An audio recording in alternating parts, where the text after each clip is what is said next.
Bien, buenas tardes, hermanos, hermanas. Vamos a comenzar el estudio de esta tarde.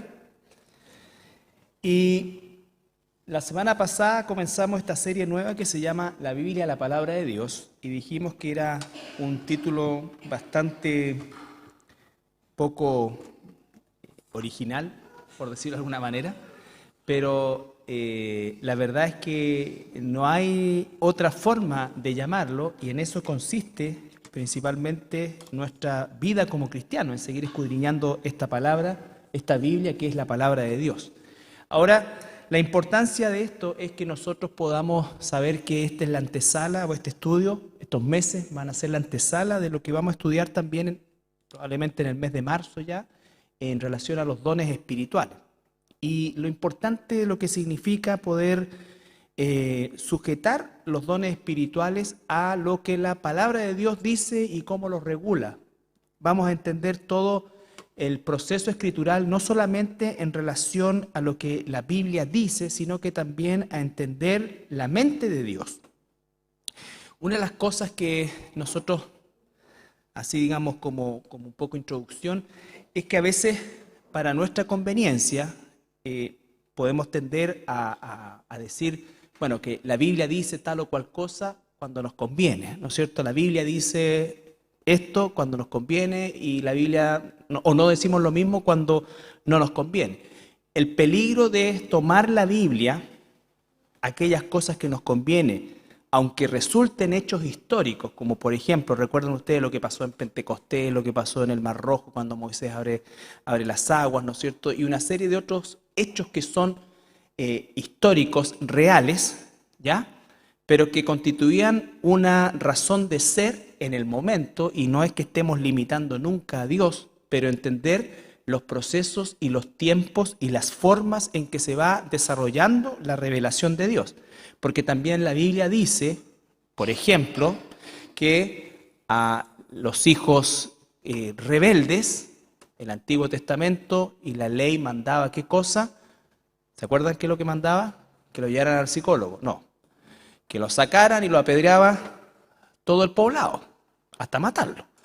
Entonces, no podemos tener ese doble estándar. ¿Por qué? Porque la Biblia lo dice, por supuesto, pero obviamente tenemos que entender una serie de otros elementos que están alrededor de ese hecho histórico.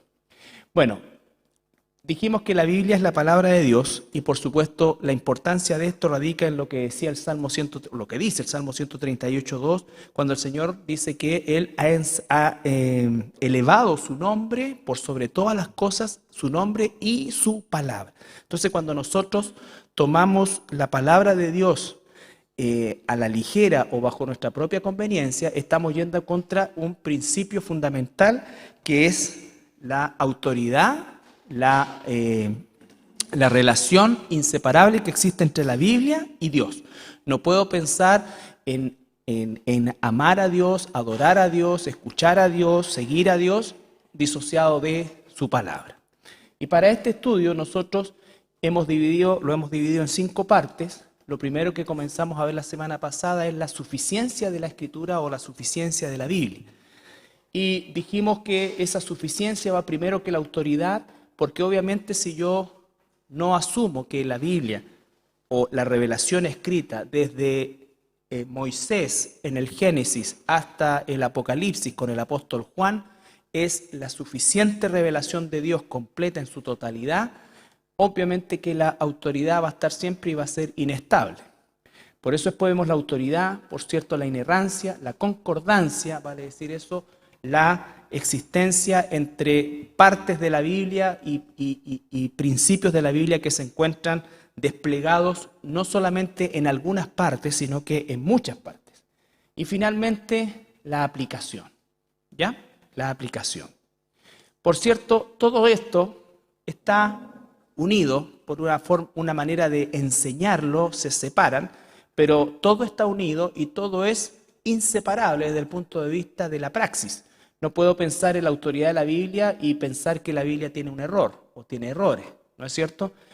Y cuando nosotros entendemos que pareciera que hay un error en la Escritura, como conversaba con mi hermano Cristian, ¿no es cierto?, acerca de una situación histórica en un desfase que pareciera existir, pero no es que exista un error, es que nos falta información.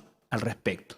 Y eso es así, o sea, hay cosas donde no tenemos toda la información, sobre todo en hechos históricos que tampoco tenemos una corroboración de la historia colateral o la historia secular, por así decirlo, ¿ya? Entonces, no se olviden que gran parte de lo que estudiamos incluso como hechos históricos de la historia romana o griega está amparado por súper pocos relatos y relatos incompletos, ¿ya? Entonces, cuando llegamos al punto de que la Biblia, de alguna manera, dicen que existe un error, la verdad que lo que ocurre es que no tenemos toda la información, ¿ya? Y el propósito de Dios no era contarnos toda la información, sino que lo suficiente. Bien, ¿qué era la suficiencia o qué es la suficiencia de la Biblia? Y entendemos como definición lo que está aquí arriba, ¿no es cierto? Que existe algo que existe o se entregue en la cantidad adecuada, exacta, sin sobrar ni faltar nada. O sea, lo absolutamente preciso. Es una medida precisa. Eso es lo que significa suficiencia. Y por cierto, la Biblia es suficiente y lo circunscribe a lo que dice 2 de Pedro y el Salmo 19, entre otros pasajes, en que sirve para todo lo que es la vida espiritual y la piedad, que significa la santidad. O sea, la Biblia no es suficiente o no es suficiente para hacer una casa, por poner un ejemplo, ¿no es cierto? Por eso es que la Biblia no destierra o no desecha otros conocimientos, como por ejemplo el conocimiento médico, el conocimiento científico, el conocimiento literario, en fin, conocimientos que pueden existir y de hecho existen, y que obviamente la Biblia no tiene la, entre comillas, autoridad en eso, ¿ya? La Biblia no tiene una autoridad matemática, aunque uno puede encontrar cálculos matemáticos también dentro de la Biblia. Pero obviamente, ¿ya? Es como el relato ese o la historia, si usted está solo en una isla desierta y le dieran a elegir un solo libro para tener, ¿cuál elegiría? Y normalmente si fuera un cristiano diría a lo mejor la Biblia, ¿no es cierto? Pero alguien que puede estar por ahí dice, a lo mejor yo necesito un libro que me enseñe a hacer un bote rápido para salir de acá, u otro tipo de cosas. Entonces, tener cuidado con eso porque no podemos hacer que la Biblia sea como absoluta para todo lo que nosotros pensamos que debe servir, ¿no es cierto? Porque dice la vida y la piedad. Pero cuando nosotros somos transformados por medio de la Escritura, eso permea todo nuestro quehacer. Es decir, es distinto ser un profesional, lo que sea, o un técnico, o una ama de casa, o lo que sea, siendo un hijo de Dios primero, a no serlo. O sea, va a llevar siempre nuestro sello. Debe llevar nuestro sello, ¿ya? ¿Se entiende eso, no es cierto? Aun cuando no me enseña a ser un ingeniero, por ejemplo, sí me enseña a ser un hijo de Dios y entonces voy a practicar la ingeniería a partir de esa cosmovisión. ¿Se entiende? Ok. También dijimos que esta suficiencia ha sido siempre correcta o suficiente en la Escritura en todo tiempo, aun cuando no todos los tiempos la gente de Dios, la familia, la gente de Dios tenía toda la información. Y vemos, por ejemplo, que la única información que tenía Adán era de todo puedes comer menos de esto. Y cada vez que el ser humano considera que la revelación de Dios no es suficiente, el ser humano peca contra Dios. Adán y Eva recibieron otra información. Y eso hace que ellos consideraran que lo que Dios les dijo no era suficiente. Y cuando digo no era suficiente, puedo pensar también que no solamente lo considero insuficiente, sino que además lo considero no adecuado para mí. Que lo que yo necesito es lo que me está diciendo la serpiente. En realidad eso es lo que quiero. Entonces, esos son los peligros. Bueno, y cae la raza humana. Posteriormente vimos el tema del rico y Lázaro, ¿no es cierto? Recuerden ustedes, el rico está en el infierno no por ser rico, sino porque fue avaro. ¿Y qué es lo que sucede? Sucede que le pide al padre Abraham que por favor mande a Lázaro a su casa, que lo resucite y lo mande a la casa y les cuente lo horrible que es el Hades para que sus hermanos no vayan allá. Y la respuesta de Abraham es categórica. ¿Cuál es la respuesta? ¿Recuerdan? Tienen a Moisés y a los profetas, es decir, la revelación suficiente para ese momento. Moisés y los profetas, a ellos escuchen. Y el tipo Es increíble la dureza de su corazón porque estando en la propia condenación dice, no, si la Biblia no te la van a creer. Pero si va alguien de acá y les cuenta esto, a él sí le van a creer. Y Abraham es categórico otra vez y dice, no, porque si no creen eso, aunque ocurra esto, no van a creer. Porque la salvación viene por oír la palabra de Dios. La palabra de Dios es la que tiene el poder. Si apareciera alguien del infierno, sería un milagro. Y si además ese alguien diera un testimonio y dijera, es horrible, por favor, no vayan allá, ciertamente sería un tremendo testimonio. Pero la Biblia dice que nadie se va a convertir por eso. ¿Te das cuenta entonces es lo que Dios dice versus lo que yo creo? Dios dice que esta es la revelación. Y yo digo, no. Pero si hay un milagro, si hay esto otro, entonces es algo que nos cabe a todos. Porque todos tenemos un pensamiento de que no, si ve esto, si pasa esto, si se apareciera Dios, si esto acá. No, porque ya ha ocurrido. Ya ha ocurrido a lo largo de la historia del ser humano y el ser humano ha rechazado a Dios. Porque si no creen lo que Dios dice en su palabra, no se van a convertir. Por eso es que la salvación es por medio del Evangelio. Le ha placido a Dios salvar a la gente por medio de la locura de la predicación del Evangelio. Porque cualquiera de nosotros con el poder de Dios haría cualquier cosa, ¿no es cierto? Cualquier cosa para llamar la atención, para esto, para forzar, lo que sea. Pero dice no, la locura de la predicación. Estamos predicando una salvación a través de un Salvador que lo primero que te está diciendo es que te arrepientas, lo segundo que te está diciendo es que si no lo haces estás condenado y lo tercero es que solo es Él el único camino y no hay otro. No hay otro. ¿Te das cuenta? Entonces eso es un atentado inmediato a nuestra manera de pensar. A nuestra manera de pensar. Bueno, y así sucesivamente vimos otros aspectos de la suficiencia de la Escritura en las distintas épocas.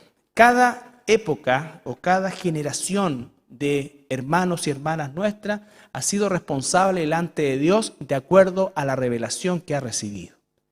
Por lo tanto, la revelación que hoy día nosotros tenemos nos hace más responsables aún. ¿Ya?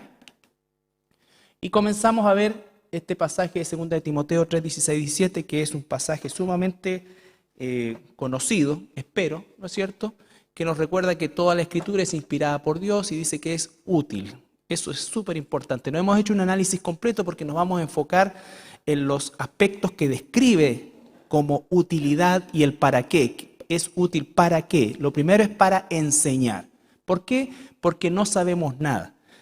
Aunque creíamos que sabíamos algo de Dios, hasta que el Espíritu Santo no vino a nosotros, nos dimos cuenta que no sabíamos nada de Dios. Nada de Dios. ¿Ya? Entonces, como el mismo Job dice, yo pensaba que te conocía, pero la verdad es que te había oído de lejos, no tenía idea de quién eras tú. Entonces, enseñar. En la enseñanza, recuerden ustedes, es un proceso que necesariamente implica la mente, el intelecto nuestro. Cuando digo intelecto no estoy hablando de lo que el mundo conoce como intelectualidad, sino que la enseñanza apela en primer lugar a esa área de nuestra vida que es la que recibe información, la que procesa información, ¿no es cierto? Y la que va desarrollando el entendimiento en función de esa información. Nosotros necesitamos recibir información y esa información proviene de la palabra de Dios. Esa es la fuente de nuestra información, ese es nuestro manual de conducta, eso es lo que en definitiva se va a transformar también en la autoridad de nuestra vida. La palabra lamad, recuerden que en el hebreo es mucho más profunda que didasko, que es en el griego, ¿no es cierto? Porque ambas implica que recibo información, ¿no es cierto? Esa información la proceso y esa información se traduce en una conducta. Pero en el caso de la palabra lamad implica que esa conducta se amplía al hecho de que nosotros nos transformamos en lo que creemos. ¿Me entiende? Ese es el punto. O sea, cuando la persona dice yo soy cristiano, no solamente está diciendo pertenezco a una iglesia, no solamente está diciendo leo la Biblia, no, sino que soy y habla de una concepción de esencia. Y ese es hacia donde debemos apuntar nosotros en nuestra vida como hijos de Dios, a ser, no solamente quedarnos en el saber, no solamente quedarnos en el hacer, sino que llegar al punto del ser, ¿ya? Del ser cristiano. Bueno, y esa es la primera parte. Toda la Escritura es inspirada por Dios y es útil para enseñar. El segundo elemento de esta descripción es redarguir. 2 Timoteo 2:16. No leamos todavía 2 Timoteo 4:2, que usa la palabra redarguir de nuevo, pero en un contexto también de carácter evangelístico. Estamos hablando en el aspecto cristiano. Redarguir. O sea, no es evangelístico esto, sino que está hablando de nuestra labor como cristianos también. Entonces, nos enseña. Esa enseñanza es información, ¿cierto? Tú, si llevas tiempo, poco tiempo, mediano tiempo o mucho tiempo, probablemente, y has sido constante en la lectura, en la asistencia, en el permanecer en el cuerpo, ¿qué es lo que vas a estar recibiendo? Has recibido mucha información, ¿no es cierto? Mucha información. Ahora, si esa información no nos produce o no produce el segundo elemento para lo cual es útil la palabra de Dios, que es redarguir, ya empezamos a quedarnos estancados. La palabra es elenjos en el griego y significa todas las pruebas, argumentos para rebatir, demostrar, convencer, para dar certeza. Es decir, esa información que estoy recibiendo de la palabra de Dios, tanto individual como corporativamente, esa información comienza, como dice acá, el Espíritu Santo usa la Biblia que nos enseña qué cosa, el pensamiento y la voluntad de Dios. Eso es lo que nos enseña la Escritura. ¿Qué pasa con esta información? Esta enseñanza se enfrenta a nuestra formación mental gobernada por nuestra voluntad. Nuestra formación mental gobernada por nuestra voluntad. Hay un choque. Y eso, ¿no es cierto?, es parte fundamental del proceso de transformación. Lo que Dios dice, lo que Dios ordena, con lo que yo pienso y lo que yo quiero. ¿Ya? ¿Se entiende eso? Entonces, esa situación es a la que nos enfrentamos todos los cristianos. Todos los cristianos. Todos los días, toda la vida. ¿Por qué? Porque cuando el velo ha sido sacado, nos damos cuenta que estamos colocados posicionalmente en la dirección contraria a la que va el mundo. Nos damos cuenta ahora que estamos en una posición absolutamente contraria a la que viene el mundo. Ahora, para avanzar en esta gradiente negativa, nosotros necesitamos poder que no tenemos en nuestra naturaleza. ¿Y qué es lo que entonces necesitamos? Necesitamos información, necesitamos poder y necesitamos que el Espíritu Santo nos redarguya. 2 Corintios 3:18.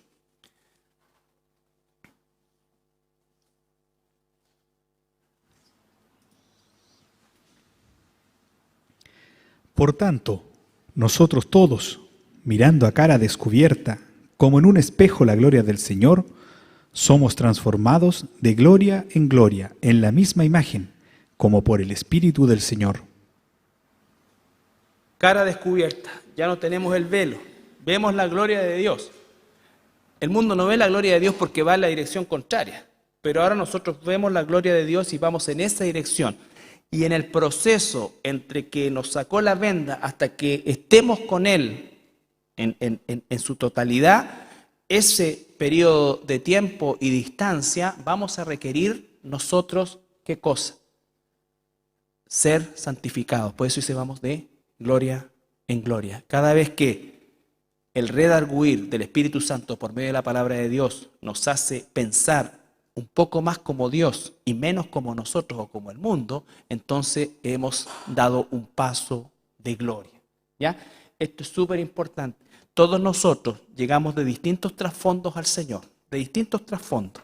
El Señor hizo el milagro, por gracia, de cambiarnos posicionalmente y de colocarnos en la dirección correcta.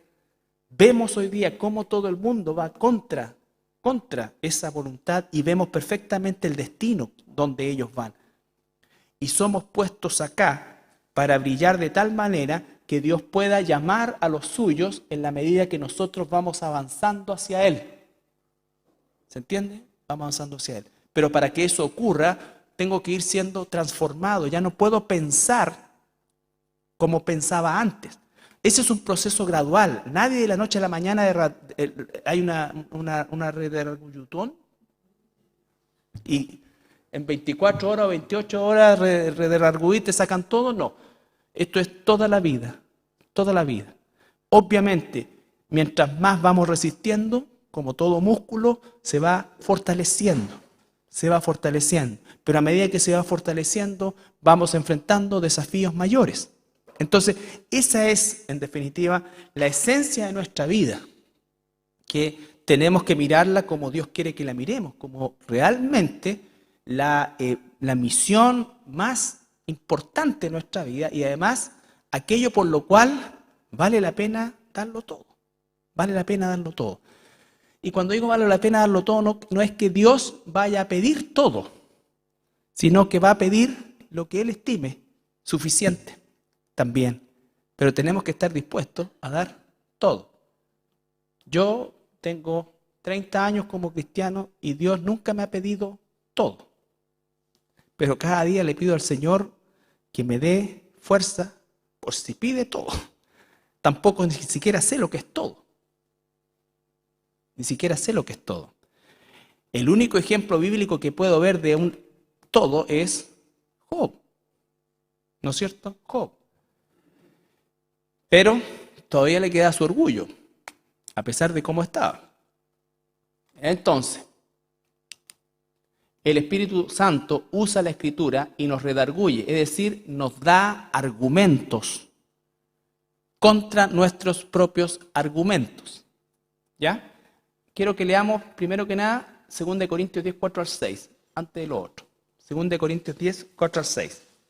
¿Se entiende esto de redarguir? Si tú no estás conociendo la palabra de Dios, y cuando digo conociendo la palabra de Dios, busquen la cita, pongan atención aquí. Una cosa que es importante, ¿qué es un tiempo devocional? ¿Qué es un tiempo con Dios? Cuando somos parte de un cuerpo, tú tienes que leer la Biblia, ¿no es cierto? Pero a veces la gente dice, no leo la Biblia, pero no, tienes que leer la Biblia como un ejercicio práctico. Leerla, de Génesis a Apocalipsis. Y cuando termina ya, empieza. Pero ¿cuándo es que tú estudias la Biblia? Esto es para eso. Toda la iglesia debiéramos estar en el mismo estudio, estos mismos versículos. Tú tienes que trabajarlos de manera individual. Y preguntarte, ¿es la Biblia suficiente para mí? ¿Realmente la Biblia es la autoridad en mi vida? ¿Realmente estoy o permito que el Espíritu Santo redarguya eso? Porque yo sé que tengo una manera de pensar que no quiero abandonar. Y yo mismo me digo, no, pues si yo me lo merezco, pero si yo no le hago mal a nadie. Pero el Espíritu Santo está, ting, ting, ting, ting. ¿Qué voy a hacer con eso? Esos son los tiempos devocionales. No tengo que estar buscando qué hacer como devocional y comprar el libro de Juan White, devocionales para todo el año. No, porque tú eres parte de esta iglesia. Y no estoy diciendo que es una prohibición, estoy diciendo que tiene sentido esto. Estudiamos 7 meses el Evangelio y el evangelismo. Yo quiero preguntarte, ¿cambió en algo tu actitud frente al Evangelio y el evangelismo? De verdad, esas son las preguntas que hay que hacer. Para eso enseñamos. Entonces, la idea es que tú puedas tener claridad frente a esto y tu corazón empiece a latir en esa dirección. Y entonces dedicas minutos, un par para leer el capítulo, los 2 capítulos que todos los días estás leyendo de la Biblia, pero ahora la siguiente media hora, los siguientes 40 minutos, la siguiente hora, dependiendo del lujo de tiempo que cada uno pueda tener para eso, y dedicar a eso, hincar el diente a esto, enriquecer esto. Hay muchos más versículos, pero tienes un tronco. Tienes un tronco, de eso se trata. De eso se trata, hermano. Porque el devocional tiene que estar enfocado en lo que corporativamente estamos viendo todos, pero que individualmente tiene que tener un efecto contrario. Tiene que tener un efecto personal para un beneficio corporativo. Porque ustedes que están aquí, que son las personas que constantemente están aquí, son las que tienen que fortalecer el tronco de la salud espiritual y doctrinal de la iglesia. Porque tenemos población de hermanos y hermanas que no tenemos que juzgar nunca nada, pero nosotros debemos alinearlos en esta dirección. En esta dirección. Porque resulta que en esta dirección es la que responsablemente nosotros estamos caminando. ¿Por qué estamos estudiando la suficiencia de la Escritura? No por los inconversos. Esto no es para protegernos de los inconversos. Esto es para protegernos de la falsedad. Esto es para protegernos del mundo evangélico en general y poder llevar luz en medio de eso. Si el problema no lo tenemos con los inconversos están muertos espiritualmente y ellos necesitan el evangelio. El problema lo tenemos con aquello que se llama iglesia y no vive como iglesia. Porque si en una iglesia te dicen que el Espíritu de Dios se está moviendo y la Biblia dice, si van a hablar en lengua, 1, 2, hasta 3, y uno que los traduzca. ¿Se acuerda que veíamos eso la semana pasada? ¿Cierto? Ya. Si aparece un cuarto, ya estamos fuera del contexto bíblico. ¿Se entiende eso? Ahora, si entran acá y ven a todos hablando cosas extrañas, eso está fuera del orden de Dios. En ese sentido, numéricamente, el orden, y además, porque las lenguas son señal para los inconversos, siempre lo fueron así. No para nosotros. Tú y yo no sacamos nada con hablarnos en lengua entre los dos. Porque para eso tenemos la Escritura. Pero si se empieza a fomentar, entre otras cosas, o pensar que el bautismo del Espíritu Santo tiene que ser con esto, tiene que ser, y no entender los hechos históricos de la Biblia, que no es limitar a Dios, a eso me refiero, hermano. A eso me refiero.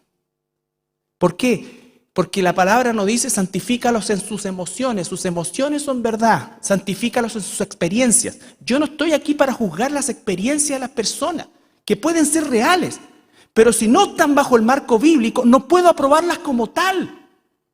¿Se entiende eso? Y eso entonces puede ser, soy mala onda, que esto, que el espíritu no se mueve, y me carga esa cuestión, el mover del espíritu, porque no sé lo que es. ¿Qué es mover el espíritu? ¿Parecer loco? ¿Es el mover del espíritu? Entonces, ¿por qué tengo que aceptar eso y por qué tengo que empujar a mi iglesia, de la cual soy responsable, a eso? Para no hacer sentir a las personas. ¿Te das cuenta? Entonces no es fácil la pega. No es fácil. Pero por eso estamos estudiando esto. Pero si esto cae en un tacho vacío y después ya no lo pescan más, y nos vamos a buscar las partes de la palabra de Dios que necesitamos, porque si no, compremos una Biblia o busquemos una Biblia de Gideones cuando estoy en aflicción, cuando me salen mal los negocios, cuando se murió un hermano. Entonces, el botiquín no es así. No es así. Y no estoy diciendo que no busquemos consuelo, pero la Biblia no se estudia así. Esta es la razón por qué hacemos estos estudios. Si no, ¿sabes qué? Sería más fácil y re fácil todos los miércoles hacer, hablemos de esto, hablemos de esto, hablemos de esto. Y no te metí un año entero a buscar qué es lo que dices de esto. A limpiar la cuestión, a colar todo y dejar y armar algo. O si no, ¿sabes qué vamos a hacer? Hoy día vamos a dejar que el Espíritu Santo nos diga qué vamos a hacer. Listo. El Señor nos va a hablar hoy día en Jesús llora ante la tumba de Lázaro. ¿Cuántos de ustedes no han llorado ante la tumba de un familiar muerto? Pero esta noche el Señor quiere decirte que para ti hay consuelo. Y métale si se va a tener un poquito de lengua, yo la tengo. Y listo, pues salen todos de aquí llorando, abrazados, pero ¿y? Entonces, ese es el sentido que tiene esto. Por eso estudiamos la suficiencia de la Escritura, la autoridad de la Escritura, la inerrancia de la Escritura. ¿Para qué? ¿Para qué? Para poder discernir. No frente al mundo inconverso, si el problema no lo tenemos ni con los ateos, ni con los mormones, ni con los testigos de Jehová, no, con aquellos que se llaman cristianos evangélicos y viven haciendo cosas que están fuera de la voluntad de Dios. inventos humanos. Inventos humanos. La Escritura, cuando nos redarguye y nos libra de pecar o hacer algo contra Dios. En Hebreos 4:12 al 13. Les voy a contar que hoy día en la mañana una hermana dijo, oye, este es un pasaje tan lindo, y yo le dije, este pasaje es terrible. No sé qué tiene de lindo, este pasaje es terrible. Fíjense lo que dice.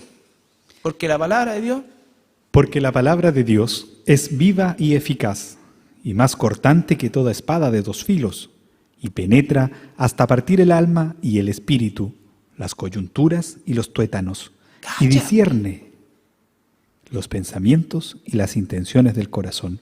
Mira, o sea, imagínate una cuestión de doble filo que te entra hasta la médula, tuétano es médula. ¿Cómo hace lindo eso? El proceso es doloroso. Es doloroso porque tengo una forma de pensar, incluso como creo que soy cristiano.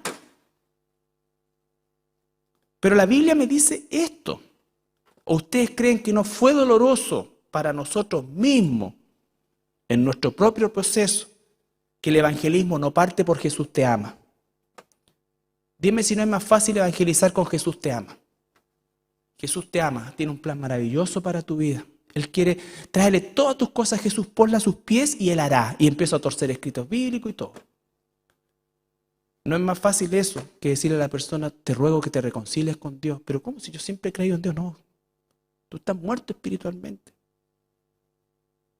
No sé en qué crees, pero no es en el Dios de la Biblia. Y si no crees en el Dios de la Biblia, en el Dios verdadero, y te mueres en esa condición, vas a abrir tus ojos en un parpadeo en el infierno eterno, donde el lloro y crujir de dientes por los siglos de los siglos. De los siglos. No estoy diciendo digan todo eso. Acuérdense que esto es como el camarín, acá nos asusamos. Ustedes tienen que usar palabras más bonitas y otras cosas. Pero eso se trata del Evangelio. Estamos puestos para advertir y para vivir como hijos de Dios. Esa es nuestra misión. Nosotros no convertimos, nosotros no cambiamos las cosas, nosotros no mudamos los tiempos, el Señor. Pero tenemos que ser fieles en lo que hacemos. Es mucho más sencillo, pero mucho más difícil de lo que nosotros creemos. De lo que nosotros creemos. La palabra de Dios dice que penetra.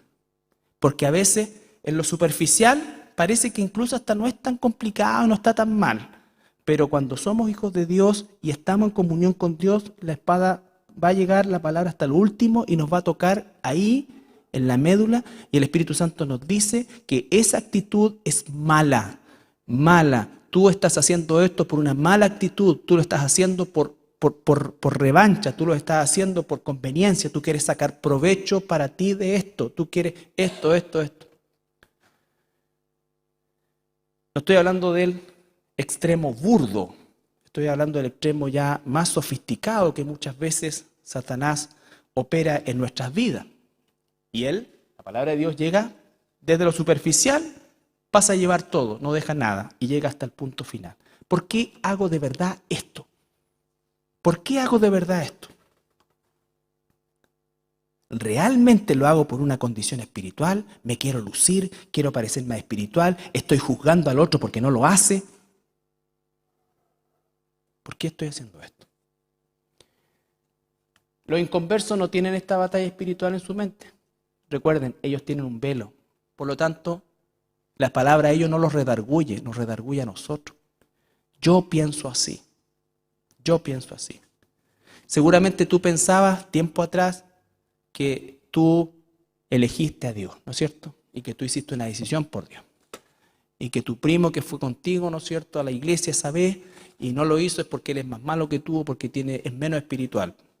Ponle. Hoy día sabes que no es así. Que Dios te eligió de antes de la fundación del mundo y te regaló una salvación que no te merecía y que tú no hiciste absolutamente nada y que es solamente la gracia de Dios. Solamente la gracia de Dios.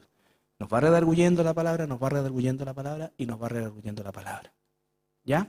¿Cuántos de nosotros, cuántos de todos los miembros de esta iglesia fuimos redarguidos de lo que era el catolicismo romano?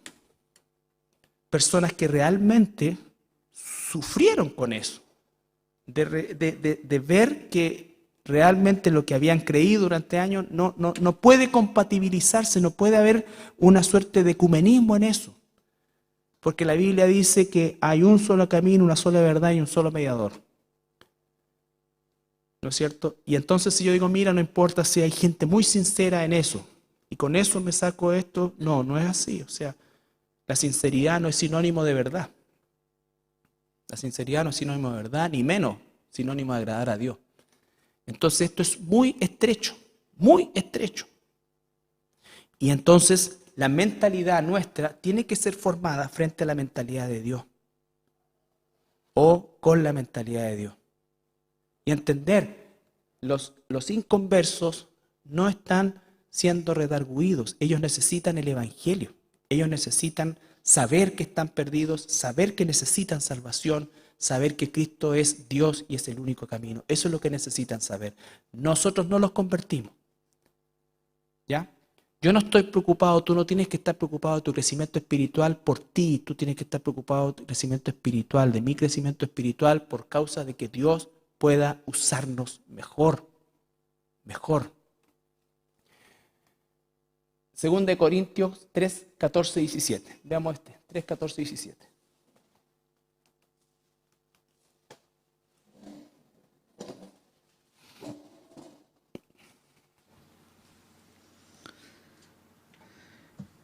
Pero el entendimiento de ellos se embotó, porque hasta el día de hoy, cuando leen el antiguo pacto, les queda el mismo velo no descubierto, el cual por Cristo es quitado.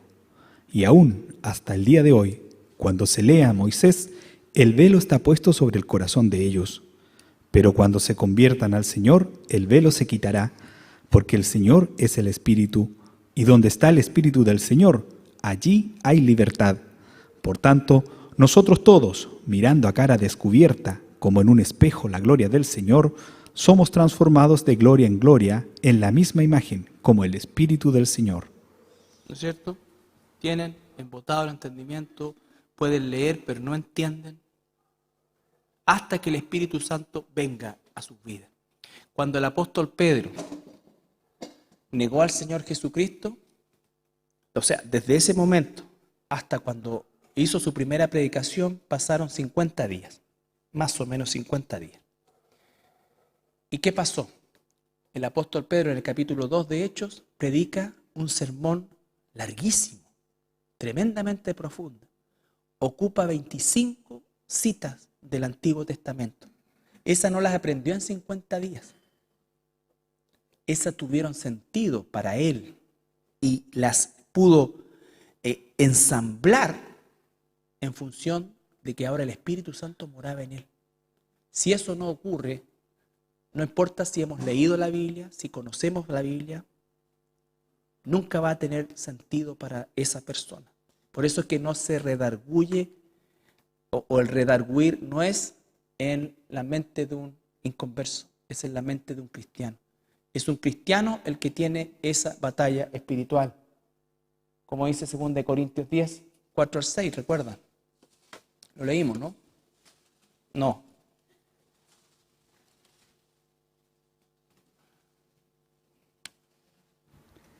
Porque las armas de nuestra milicia no son carnales, sino poderosas en Dios para la destrucción de fortalezas, derribando argumentos y toda altivez que se levanta contra el conocimiento de Dios, y llevando cautivo todo pensamiento a la obediencia a Cristo, y estando prontos para castigar toda desobediencia cuando vuestra obediencia sea perfecta.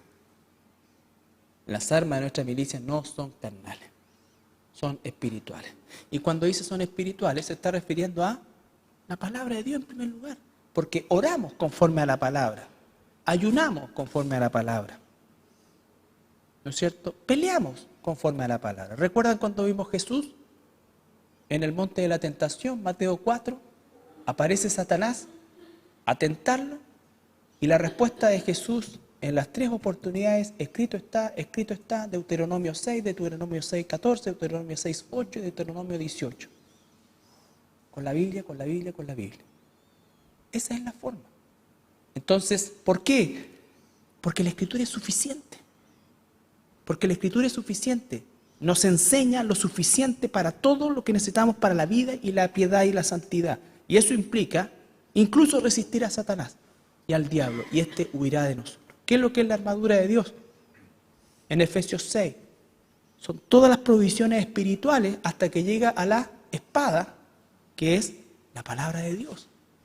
Entonces, no podemos nosotros salir de la palabra para combatir a Satanás. No combatimos a Satanás con conjuros, ni lo atamos, ni ninguna de esas cosas. Todas esas son invenciones humanas. De eso es lo que tenemos que cuidarnos, de todo este falso evangelio que circula, toda esta situación muchas veces bizarra que ocurre en torno a lo que se llama cristianismo, que no trae más que vergüenza al cuerpo de Cristo. Y nosotros somos responsables de eso. Porque el evangelio es libertad, pero no para hacer lo que yo quiera, libertad para hacer la voluntad de Dios. Y si no conozco la voluntad de Dios en su palabra, entonces me voy a dejar llevar por cualquier cosa. El evangelio o el cristianismo no consiste en hacer lo que yo quiero, consiste en tener la libertad de hacer lo que Dios dice. Él me da el poder, me da la libertad, me da las condiciones, me da todo. Incluso me coloca las dificultades necesarias para que yo crezca en el proceso. Hermanos, esto es crítico dentro de nuestro desarrollo y dentro de nuestro caminar. Hoy más que nunca necesitamos, no estoy diciendo y nunca he dicho así, que es la única iglesia, no, gracias a Dios hay iglesias sanas también, no son muchas, pero hay, y nos encontramos y podemos hoy día empezar a entablar algún lazo por la gracia de Dios, pero con el único propósito de hacer frente a todo esto, que se toma esta ciudad. No son cultos, son verdaderos espectáculos, ¿no es cierto?, que ocurren en torno a lo que es el concepto del cristianismo. La salud de una iglesia se mide desde ahí. ¿Qué es lo que te enseñan ahí? ¿Qué es lo que tú aprendes de ahí? ¿Hacia dónde apunta eso? Hay gente que viene a la iglesia todavía o va a una iglesia por el solo hecho de que se siente bien. Si esa es la razón, qué bueno que te sientas bien, pero esa no es la razón por la cual somos parte de una iglesia. La razón es porque queremos ser perfeccionados, redarguidos de gloria en gloria para ser usados por Dios. Esa es la razón. Esa es la razón. Y ese es el gran problema. Hace 25 años atrás, me salió como gringo, atrás. Me acuerdo que los primeros 5 años de ministerio, y no es por ser autorreferente, simplemente estoy recordando, yo me preparé para combatir al catolicismo romano. Me especialicé en el catolicismo romano. Sabía más de catolicismo romano que los curas. Y creo que es así hasta hoy. Porque el cura maneja la nada, ni hablar de los feligreses. Pero nunca pensé que tendría que los últimos 10 años o 7 años estudiar y prepararme para poder combatir y limpiar el evangelio de los evangélicos. Esa es la verdad. Y lo digo con mucha tristeza. Hoy día el problema no son los católicos, no son los mormones, no son los adventistas, no son los testigos de Jehová. El problema son el mundo evangélico, que ha llegado a incrustar cosas que no son verdad en la Biblia, doctrinas que no existen en la Escritura, a torcer la Escritura y a determinarlas como dogmas, igual que el catolicismo romano. Igual que el catolicismo romano. Cuando en esta ciudad, con todo el respeto que me merece y todo lo que sé, la persona que preside la agrupación de pastores Serena Coquimbo es una pastora, yo no puedo participar de eso. Porque la Biblia no ¿cómo puedo avalar eso? No es un problema ni de la hermana, ni digo que la hermana no es cristiana, no, digo, ¿te das cuenta? Y entonces, ¿qué pasa? Aislamiento. Y se los digo de verdad, es una situación. ¿Y es por qué? Porque entonces si la palabra no nos redarguye, y ella se enoja, yo le digo hermana, como que espera que yo le diga pastora, no le voy a decir pastora, porque no puede ser a los ojos de Dios. Y te digo una cosa, lo ha hecho mejor que todos los otros que han estado antes. Si ese es el problema. Súper eficiente. Pero es antibíblico. Es antibíblico. Entonces ahora dicen, no, mira, en realidad da lo mismo que si es pastor, esto, lo importante es que ha sido eficiente. No, postúrate tú, estáis locos. Estáis locos, nunca. A eso me refiero con esto. Redarguir, redarguir, redarguir. No es así. No permito que la mujer enseñe a la iglesia. La mujer tiene que estar sujeta.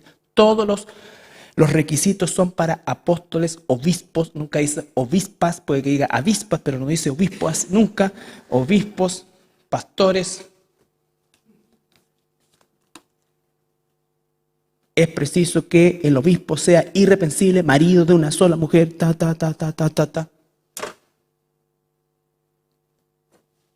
Punto, se acaba la discusión. No, pero es que esto, te das cuenta, entonces empiezan a buscar, hasta que llega a ser tanto el ruido que se termina, bueno, ya, si en realidad, pucha, que esto y acá, y justificar. No es así.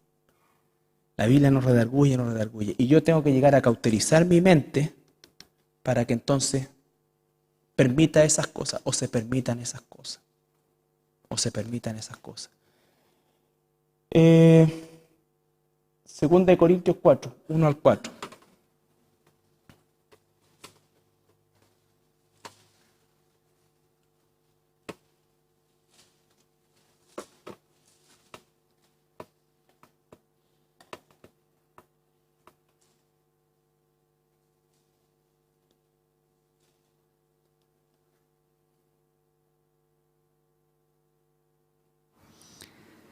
Por lo cual, teniendo nosotros este ministerio, según la misericordia que hemos recibido, no desmayamos.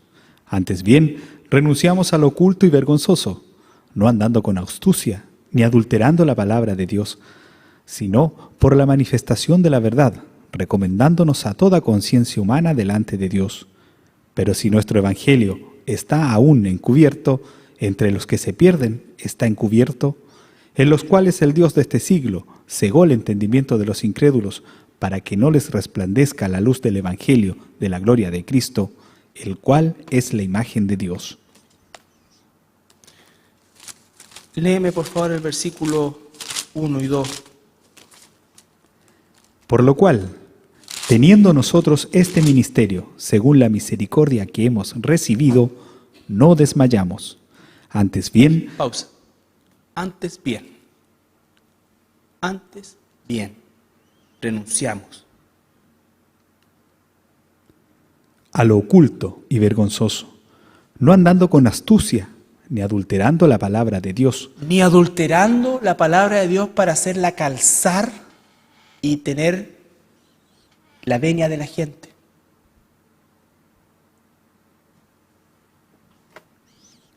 Sino por la manifestación de la verdad, recomendándonos a toda conciencia humana delante de Dios.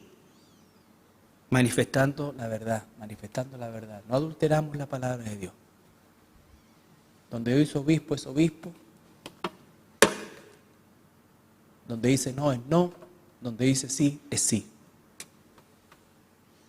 Y eso es. Cuando tratamos de tomar la Biblia y hacerla o meter nuestro pensamiento y forzarlo, ocurren cosas que la gente se traga, como decir, por ejemplo, que tomamos el pasaje de que existió una mujer llamada Débora para liderar un ejército en un momento determinado de la historia de Israel, y entonces ahí esa mujer fue pastora, o esa mujer demuestra que el liderazgo femenino, no estoy diciendo que el liderazgo femenino no exista. Primero que nada, está circunscrito a una situación histórica única, a una guerra, a una situación particular. Ella era una especie de, o fue una especie de Juana de Arco, por decirlo de alguna manera, pero no existía la iglesia como iglesia propiamente tal. Por lo tanto, No podemos tomar eso, como tampoco los pastores somos los ungidos del Señor, ni que somos sacerdotes, ni que levitas, ni salmistas. No, estos son hermanos que cantan, esto es un hermano que predica. Eso es lo que somos. No existen esas cosas en el Antiguo Testamento. Yo no soy levita. No soy levita. Los hermanos que tocan en la alabanza son hermanos que tocan en la alabanza. No son salmistas. ¿Me entiendes? Es ese lenguaje aparece en la Biblia, pero está mal aplicado y trae confusión. Trae confusión. Porque si yo digo los levitas, aquí vienen los levitas, cuando vienen los pastores. No vienen los levitas, vienen los pastores. Y hoy día todos somos real sacerdocio, pueblo adquirido por Dios, todos nosotros. Por eso digo, redarguir. La Biblia dice esto. Yo fui formado en esto otro. Y no puedo dejarlo porque es la forma en como la iglesia lo entiende. Y a lo mejor si hago esto ahora, no va a quedar nadie en la iglesia, va a haber un terremoto. Bueno, que haya un terremoto. Que haya un terremoto. Pero no podemos mantener la grey engañada. La próxima semana vamos a ver corregir. Corregir, nosotros a veces lo asociamos con disciplinar. Corregir es volver al camino. Enseñamos, se redarguye los argumentos de Dios versus mi argumento. Finalmente, cuando el Espíritu Santo hace prevalecer los argumentos de Dios en mi vida, somos colocados en la dirección correcta respecto a una materia determinada de la Escritura. ¿Ya? Y ahí nos tenemos que enfocar, cuando somos corregidos. Tú creías esto, aún siendo cristiano, creías esto otro. Cuando ustedes se preguntan por qué es que existe tanto abuso, cómo es que le pueden robar a la gente a manos llenas, ¿ya? En tantos lugares, y la gente sigue estando allí. El problema no es de revelación, el problema es de negligencia. Negligencia frente a la palabra de Dios, de parte de la congregación, de parte del que enseña, de parte de todo. Hay una responsabilidad en esa enseñanza, seremos doblemente juzgados. Y esto, como lo dije, hermanos, es crítico. Lo que estamos aprendiendo es crítico. La suficiencia de la Escritura, no le quitamos, no le agregamos y le interpretamos como se debe interpretar, bajo conceptos específicos de la historia bíblica, de los principios bíblicos, de los preceptos bíblicos, de los mandamientos bíblicos, para poder hacer las aplicaciones correctas, sin violar el sentido de la Escritura. Moisés ya abrió el Mar Rojo. Yo, si quiero ir a Coquimbo, tengo que prestar la camioneta e ir a Coquimbo o tomar una micro, o si quiero ir por el mar, tendré que ir en un bote, pero no voy a pegarle con una vara a la orilla en Peñuela, ¿no es cierto?, para que se abra y a cortar camino. Porque ya se cumplió ese propósito. Ese es un hecho histórico. Tenemos que aprender eso. Cuando se enseña Salomón, las riquezas de Salomón, sí, pero eso era de Salomón. Eso era el rey David, era Salomón el rey David. Porque si no, ¿sabes qué? Apliquémonos también los sufrimientos de Job. ¿Por qué que el Señor mate a toda nuestra familia y nos dé lepra? También está en la Biblia, ¿o no? Todos los que pelean, no, que el sábado, que el lunes, que el martes, que le dan con el sábado, bueno, también circuncídense. Porque ya soy adulto, pero igual, pues. Circuncídate. No comas esto, no hagas esto. ¿Por qué queremos tomar solamente cosas? Eso es lo que hace peligroso también esto. Esto es lo que hace peligroso. Yo soy profeta de Dios. Te fallaste a la primera, te matamos a peñascazo. Para que seamos bíblicos. ¿Tomamos todo o no tomamos nada? ¿Hablaste en lengua? ¿Hay alguien que interpreta acá? No. ¿Qué dijiste? No, lo que pasa es que el Señor me dijo que por medio de esta palabra yo le dijera al hermano Juan que tiene que leer más la Biblia. O sea, si ya está en la Biblia no necesitamos todo este show. Y si no está en la Biblia eres un apóstata. Distinto es, lo dije, hay hermanos haitianos y Dios te da un perfecto creol y le habla a ellos. Pero tú no sabes que estás hablando creol. alguien que sí habla creol les transmite a ellos eso. Eso es el don. Eso es la manifestación. Y el que habla, ¿por qué necesita un intérprete? Porque el que habla no sabe lo que está hablando. Por eso era por señal a los inconversos. No son estos galileos. ¿Cómo lo vimos hablar en persa, en elamita, en esto? Es el sentido. Es el sentido, pero no tiene ningún sentido. ¿Qué es eso? Te lo juro, ¿qué es eso? Eso es un insulto a Dios. Eso no es ni lengua angelical, porque ¿qué significa lengua angelical? ¿Quiénes la hablan? ¿Quiénes la hablan? Los ángeles. Pregunto, ¿tú eres ángel? ¿Eres un ángel? Y además encima, cuando dice el Espíritu Santo con sonidos indecibles. Busca la raíz de la palabra indecible. ¿Qué significa indecible? Que no se puede decir. Entonces, ¿por qué está diciendo algo? Entonces, ¿cuál es el sentido? El Espíritu Santo, que la palabra de Dios penetre hasta el punto de hacerte reconocer cuál es la motivación que haces lo que haces. En todo sentido. ¿Por qué enseño lo que enseño? ¿Por qué hago esto? ¿Por qué? ¿Por qué? Porque quiero ser puro en mis deseos delante de Dios. Con todo lo impuro que puedo llegar a ser, que puedes llegar a ser, pero que Dios purifique las motivaciones. ¿Para qué? Para que la doctrina sea siempre la que prevalezca. Y no lo que yo quiero que la gente sepa, lo que la gente quiero que haga. No. Es todo un tema, hermano, es crítico y por favor, revisen la Escritura, tomen esto, enriquezcanlo, enfóquense en esto, en la suficiencia de la Escritura, en la inerrancia de la Escritura, lo que vimos dentro hoy día de la suficiencia, la enseñanza, el redarguir, qué significa, tenemos tantos recursos y focalícense en eso, focalícense en eso. Bien, vamos a orar. Huguito, ¿puedes orar tú?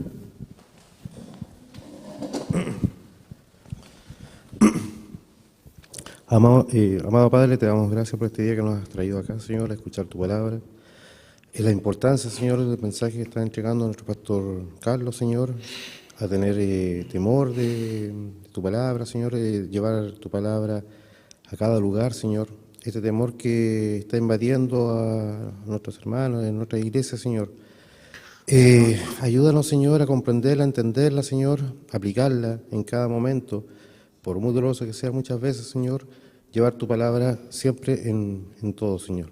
Ayúdanos a cada vez a entender, a comprendernos, a buscar tu palabra, a llevar el Evangelio, a estudiarlo, Señor. Te damos gracias porque la importancia de esta palabra que nos ha entregado hoy día, Señor, y a la gran batalla que tenemos que llegar, Señor. Prepáranos, Señor, con fuerza. Esto, Señor, lo pedimos y lo agradecemos también en el nombre de tu Hijo amado Jesús, Señor. Amén. Amén, Señor.